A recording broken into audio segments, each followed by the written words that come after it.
میلاد النبی کا جب موسم آتا ہے تو ہر طرف آپ دیکھ لیں ایک موسم بہار کی جھلک نظر آتی ہے۔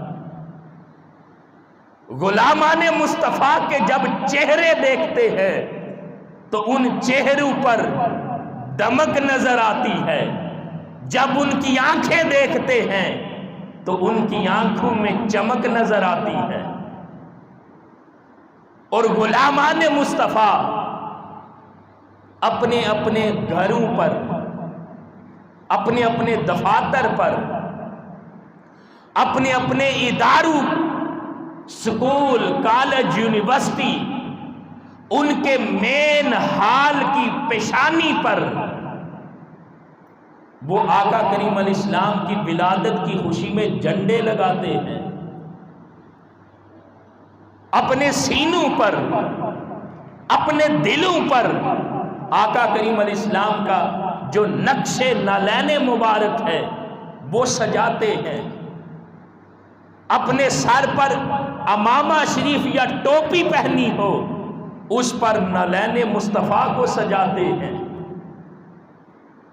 واسکٹ پہنی ہو یا سنت کے مطابق لباس پہنا ہو وہ اس پر آقا کریم علیہ السلام کی ولادت کی خوشی والے وہ بیج چسپاں کرتے ہیں۔ تو دوستان محترم، اور یہ ایسا میلاد کا موسم ہے، کچھ غلامان مصطفیٰ جن کو اللہ نے توفیق عطا کی ہے وہ لوگوں کے اندر لنگر تقسیم کرتے ہیں، اور کچھ غلامان مصطفیٰ ایسے ہیں جو آقا کریم علیہ السلام کی ولادت کی خوشی میں لنگر بھی تقسیم کرتے ہیں اور حضور کے ذکر کی محافل بھی سجاتے ہیں۔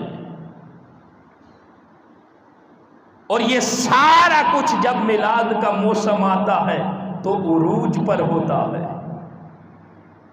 اور اس میں جو کچھ بھی ہے بس شریعت مطہرہ کے خلاف نہ ہو، باقی جو کچھ بھی آپ کرتے ہیں، خوشیاں مناتے ہیں، جشن مناتے ہیں، یہ سارا کچھ اللہ کی بارگاہ میں قبول ہی قبول ہے۔